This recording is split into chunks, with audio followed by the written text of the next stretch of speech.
মার্কিন president Donald ট্রাম্পের চীন সফর ও তাইওয়ান প্রসঙ্গে দেওয়া মন্তব্যের জবাবে কড়া প্রতিক্রিয়া জানিয়েছে তাইপে। তাইওয়ানের পররাষ্ট্র মন্ত্রণালয় শনিবার এক বিবৃতিতে বলেছে, তাইওয়ান একটি সার্বভৌম ও স্বাধীন রাষ্ট্র। তবে একই সঙ্গে তারা জানিয়েছে, বর্তমান ক্রস স্ট্রেইট স্ট্যাটাস কো বজায় রাখাই তাদের লক্ষ্য এবং চীন থেকে আনুষ্ঠানিকভাবে স্বাধীনতা ঘোষণার কোনো পরিকল্পনাও তাদের নেই।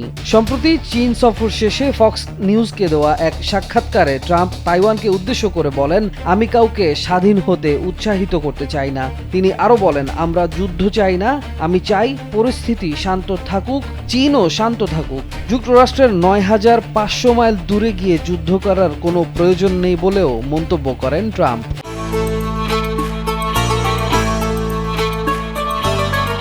তাইওয়ান প্রশ্নে অনেকদিন ধরেই চীন যুক্তরাষ্ট্র সম্পর্ক উত্তেজনাপূর্ণ। বেইজিং তাইওয়ানকে নিজেদের ভূখণ্ডের অংশ বলে দাবি করলেও দ্বীপটি নিজস্ব সরকার ব্যবস্থার মাধ্যমে পরিচালিত হচ্ছে।